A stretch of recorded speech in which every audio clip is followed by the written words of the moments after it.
मैंने उस टाइम उससे पूछा था, निम्बाराम उसका नाम है, वो सीकर डिस्ट्रिक्ट राजस्थान का है।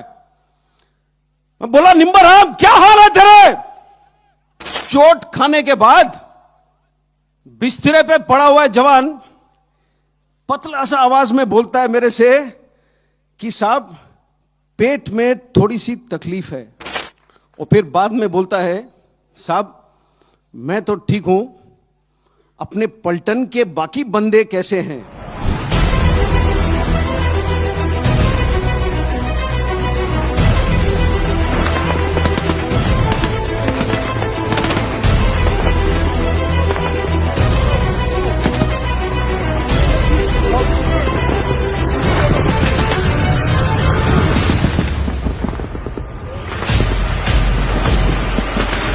जब हमारा बंदा अस्पताल ले जाया गया हेलीकॉप्टर के अंदर, उसके पेट के अंदर के हिस्से, जो स्टमक है, जो इंटेस्टाइन है, वो पॉलीथीन बैग में साथ डाला गया। पॉलीथीन बैग में हेलीकॉप्टर के अंदर उसके साथ। तो उसको चोट इस प्रकार से आई, जो नर्स ने मुझे बयान किया था, मैं आपको बताता हूं, ये 2003 की बात है, 16 साल हो गए पूरे, 17 होने को आ रहे। उसने नर्स ने बोला कि साहब उसके जो लेफ्ट वाला फीमर है, जो फीमर होता है, जो थाई का सबसे बड़ा हड्डी होता है शरीर का, वो 2 जगह पर फ्रैगमेंट हो गया। फ्रैगमेंट का मतलब क्या है? जो पेंसिल है जब आप तोड़ते हो तो 2 हिस्सों में टूटता है। फ्रैगमेंट का मतलब ऐसे, जो पेंसिल अगर 8 या 10 हिस्सों में टूटे वो फ्रैगमेंट है। तो उसका ये जो थाई बोन था, 2 जगह पर फ्रैगमेंट हो गया था। इसीलिए डॉक्टर साहब जहां भी काट रहे थे उनको नजर आ रहा था खून। ज्यादा से ज्यादा गोली उसको लगी बाएं हाथ पर। क्यों? जो बुलेट प्रूफ जैकेट है जो हम पहनते हैं, वो सामने होता है पट्टी, लोहे का चादर, पीछे होता है लोहे का चादर। एक पतला चादर होता है पेट के लिए, एक पतला होता है गर्दन के लिए। ऊपर और साइड में खुला है। गोलियां लगे उसको साइड में। सबसे ज्यादा चोट उसको ऊपर आया छाती में। जब पैर में गोली लगा होगा तो वो गिरा है। अब पहाड़ी में 20 मीटर 25 मीटर कितना नीचे गिरा है वो तो कोई नहीं जानता है, लेकिन जब गिरा है तो उसका छाती किसी बड़े पत्थर के नुकीली चोट पर पड़ा है, और यहां उसे चोट आई। तो जो लोहे का प्लेट है वो दबाता है जो फेफड़े, जो रिब्स है। तो उसके 5 रिब्स टूटे हुए थे, और 5 रिब जब टूटते हैं तो अंदर की तरफ टूटते हैं। तो उसका जो बाएं वाला फेफड़ा था उसमें 5 जगह पर छेद हो गया, और जो लंग था लेफ्ट साइड वाला, उसमें बॉडी फ्लूइड और ब्लड पूरा भर गया था। ये उसके चोट थे।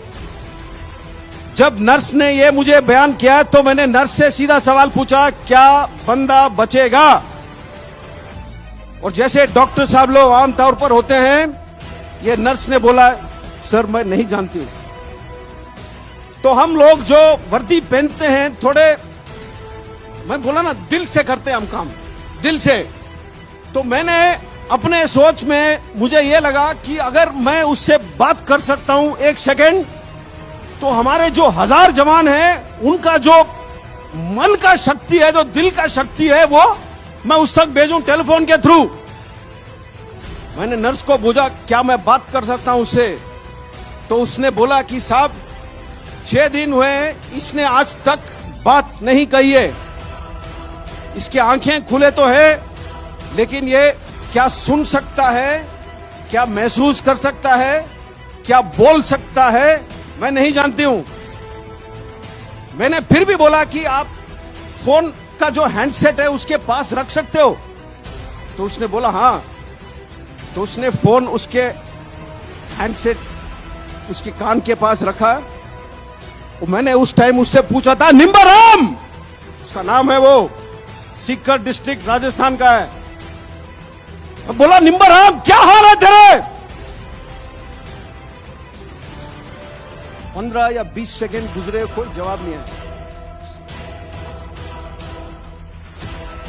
मैंने सोचा शायद वो खत्म हो रहा है, शायद वो सुना ही नहीं मेरी बात, शायद वो बोल नहीं पा रहा है। मैं फोन रखने वाला ही था अपनी तरफ से, क्यों उस टाइम तक मेरा दिल पूरा ही टूट चुका था।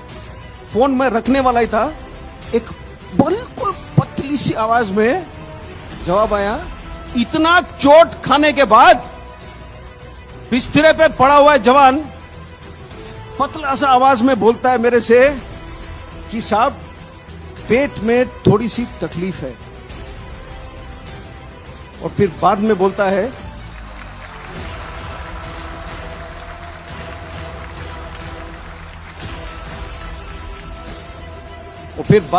है साहब मैं तो ठीक हूं, अपने पलटन के बाकी बंदे कैसे हैं?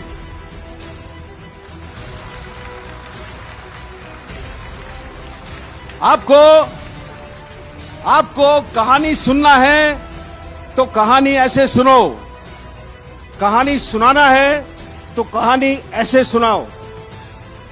जो जवान खुद मृत्यु के दरवाजे पर खड़ा है, वो मृत्यु के आंखों में आंख डाल करके खड़ा है उस वक्त, और वो सिर्फ सोच रहा है अपने टोली में बाकी बंदों के बारे में। ये होता है सेल्फलेसनेस।